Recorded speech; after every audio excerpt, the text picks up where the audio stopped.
Yesterday, an individual approached me asking whether or not they could or should homeschool their child.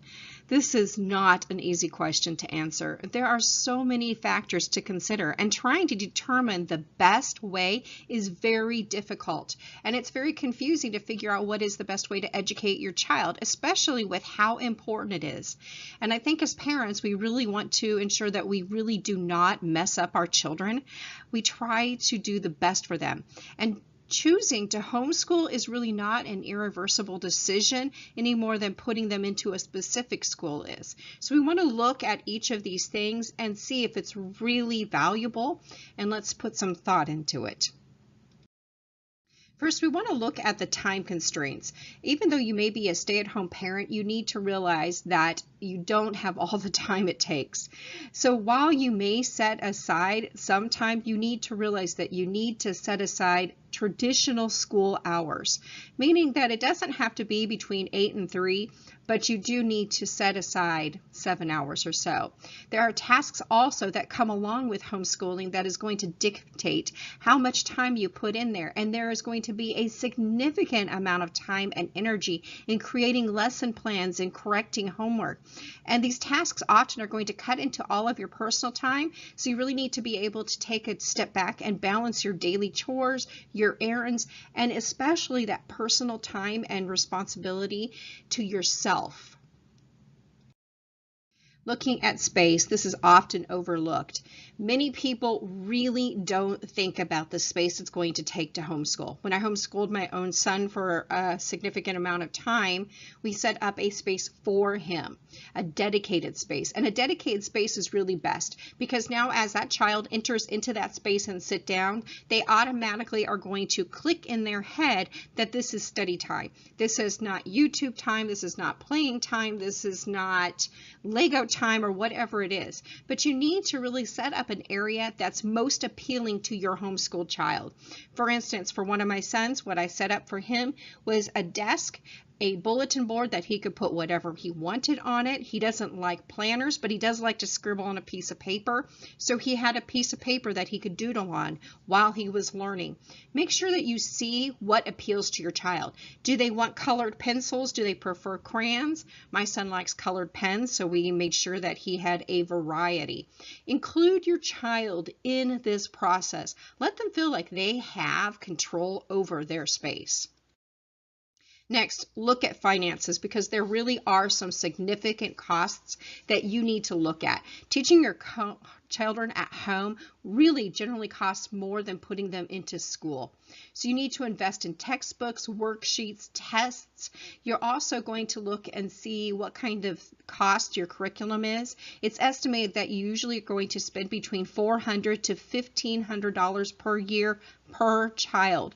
Additionally, you're going to have school supply lists, things that you need such as paper, pencils, etc., and that runs about $200 per child. So take these things into considerations when you are thinking about homeschooling.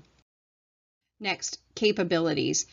When I am approached and asked whether or not a parent should homeschool their child, one of my questions is, do you like to learn?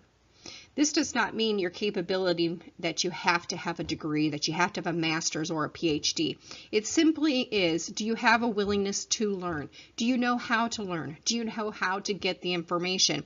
If your child asks you a question you don't have an answer for, are you willing to go search it out and teach them how to be a lifelong learner? So make sure that you have the lifelong learner attributes so that you can pass those on and share them with your children during the homeschooling process.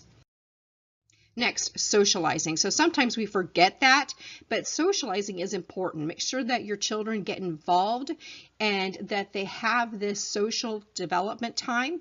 We want to make sure that they're exposed to other children and to other adults. Make sure that you fit time in for play dates, sports, extracurricular activity. You also want to make sure that you can meet new people and become part of your community. Going along with this idea of socializing is looking at clubs and organizations. Most cities have homeschool organizations that you can join those associations and find out what kind of things they offer you. You want to look at online organizations and support groups that way. And this is going to give you as a parent or an educator the information that you need.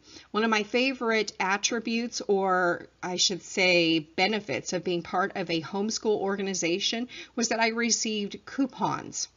For instance, every Tuesday we would take my son off and we would go play at it was a jumping place. It was just filled with trampolines. Local place. Wonderful place to include some activity in the homeschooling.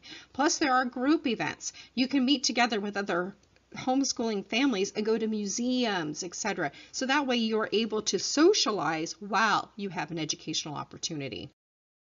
Look at the legalities. Start by checking out what your state laws are. Every state is different. So the Homeschool Legal Defense Association is a resource for helping you to find out what your state requirements are. But let's look at a few questions. First, do you legally have to register your homeschool? Will you be transferring back and forth between homeschool and a regular school, or are you going to homeschool throughout their career? Are you going to homeschool only for certain grades? Does your state require a cover charge? How are you going to keep your records? Because remember, you do have to record what you do to prove that you are doing the process and that you are teaching your children. Next, curriculum. First thing to look at is, where is your child? What are they currently studying and what can they handle mentally, intellectually, emotionally? It's important to choose a course of study that's really not too hard or not too easy for them. We also want to make sure that we can see how fast a child learns. So can you move through the curriculum fast enough for them? How are you going to keep up with that child? Next, you want to look at what the goals are. What are the goals for your child's education? What do you want? And ask yourself this. Lastly, you want to make sure what the best methods are to get there. What do you want to do with it? And one thing I always look at for homeschooling is, do you want to create a curriculum or do you want to buy a curriculum? Also look that there are many options now that you can do online public school. This means that you are able to use an online school that is offered through public means, so you don't have a huge cost with it, but you also have the ability to accessorize it or to add to that. So lastly, we want to look at what other concerns may be unique to your family. What kind of emotional support do you need for your family? Are there learning disabilities? Does your spouse support you? Does your family support you? Do you have friends that support you?